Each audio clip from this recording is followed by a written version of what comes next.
Musta mga kabikers, for today's video, mag-share naman ako ng isang recipe ng tinapay na tinawag ko na Obi Sandwich Bread. Familiar ba kayo dito mga kabikers? Sa inyong lugar, ano ba ang tawag nito? Please comment down below para aware din ako kung ano ang tawag sa inyo ng tinapay na to kasi paiba-iba talaga ang tawag sa tinapay na ito. Sa amin sa Samar is sandwich bread. Ubi sandwich bread. Ganyan ang kanyang itsura is pan-deliver talaga kadalasang ginagawa ng ganitong tinapay. Mabinta yan mga ka-bakers. Ito eh, karaang tinapay pa. So yan mga bakers, nagtimpla na nga ako ng aking palaman, kalahating kilong third class. Linagay ko lang sa ating langgana. Tapos binutasan ko yung kanyang bandang gitna. Kasi maglalagay din tayo ng asukal. Bali ang asukal natin is 400 grams mga ka-bakers.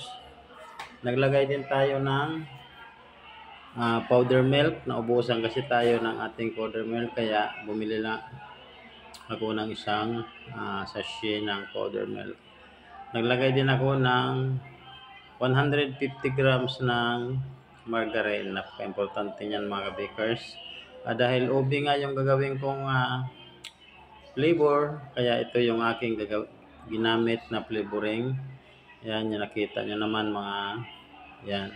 Tapos maglalagay lang ako ng isang takip ng flavoring niya. So para sa akin is okay na yan. Magdadagdag na lang din ako ng food color. Siguro mga kalahating kutsarita ang linay ko na food color. Tapos naglagay din ako ng tubig, mga 1/4 cup. So ayan, i-mix ko lang hanggang matunaw yung asukal para makumbine yung margarine din matunaw. Yan, at saka minix ko na siya. Ganyan lang kadali ang paggawa ng ating palaman ng ating sandwich bread, pero napakasarap nito mga ka-bakers kasi para sa akin ay karaan pang style ng tinapay nito. So ganito yung kanyang magiging mixture mga ka-bakers yan. Pero kung naggawa kayo tapos yung mixture is medyo basa, pwede naman kayo mag-add uli ng harina kasi mas maganda kung medyo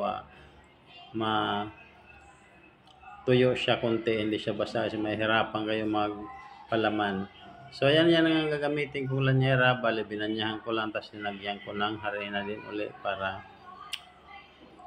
hindi siya didikit. Lanyera pala mga ka-bakers na gamitin natin. So naglagay na nga ako dito ng harina. Ito na yung dough na pabalat na gagamitin ko. Bali yung ginamit ko dyan na pabalat mga ka-bakers is pangkaraniwang masara ng tinapay. Yan ang ginagamit sa mga paggagawa ng mga assorted bread sa mga bakery, yung mga pandikoko, Spanish. Yan kapag may natira ako, yan ang ginagawa ko. So yan, tinanggalan ko nga lang ng harina yung kanyang loob. Rinas ko lang para make sure na didikit talaga siya.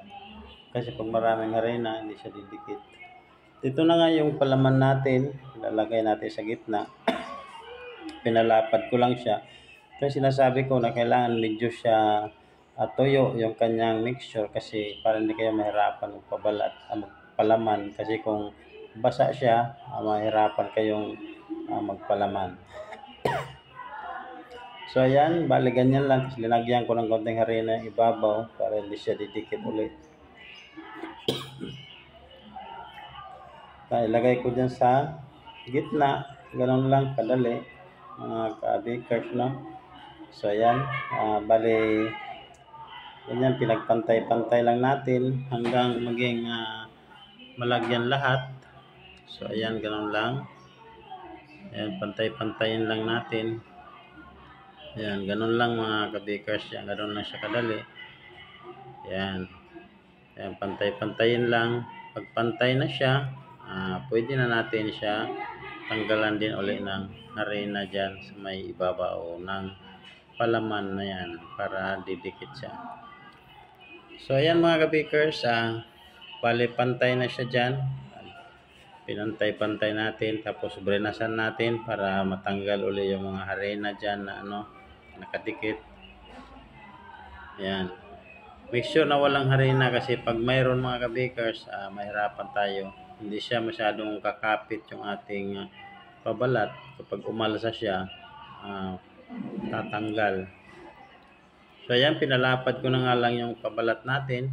pagkatapos ay babasahin ko siya uli. Nang kumuha uli ako ng brush, yung may tubig, brinas ko bago ko ilinagay yung ating pantakip, yung pabalat natin. So ayan, tapos pinantay ko uli mga kabikers. Yan, ganyan lang. Tapos tinanggal ko na yung, kinat ko na yung mga sobra sa gilid ng ating pabalat na itatakip natin dyan. Yan, inayos ko lang, ganun lang.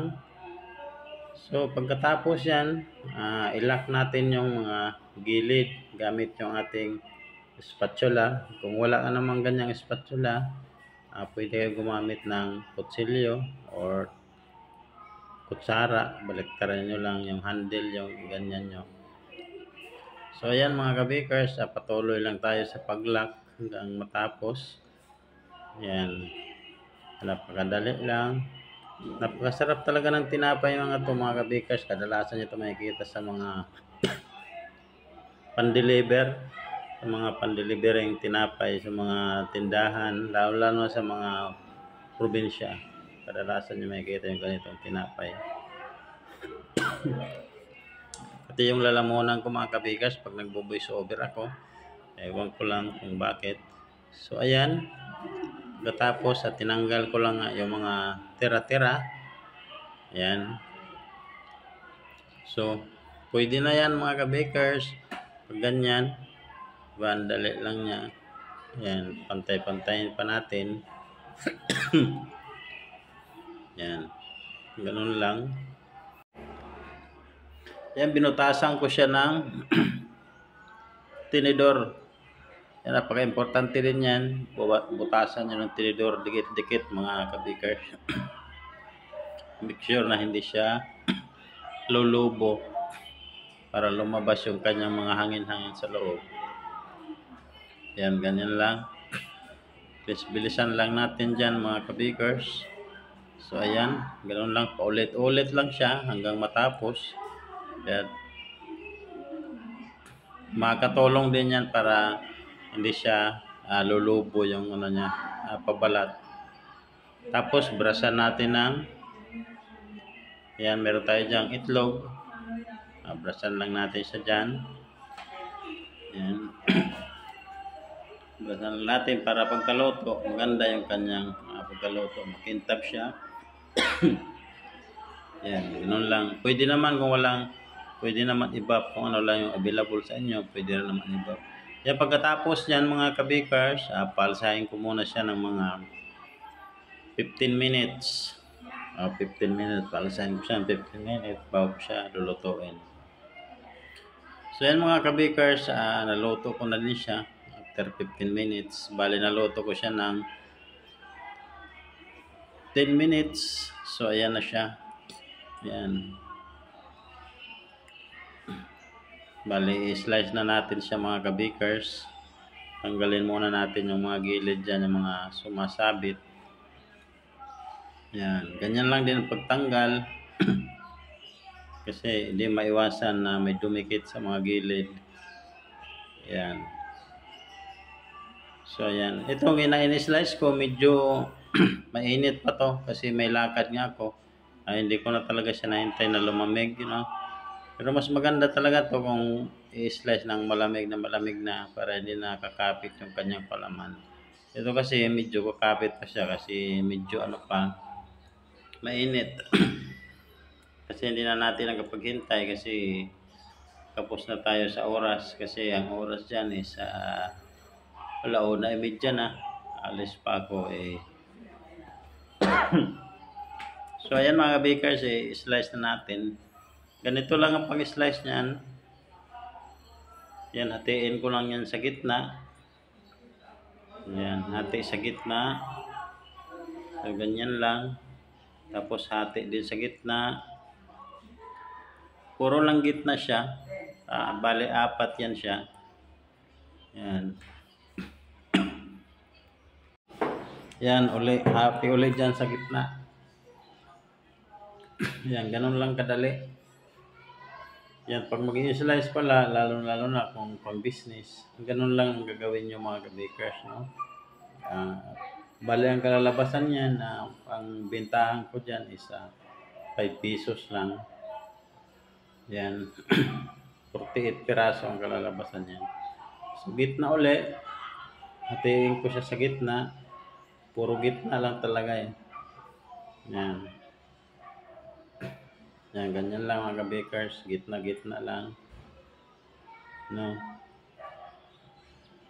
So yan. Nagpatuloy nga lang ako dyan sa pag-i-slice ng ating ubi sandwich, no? Ayan.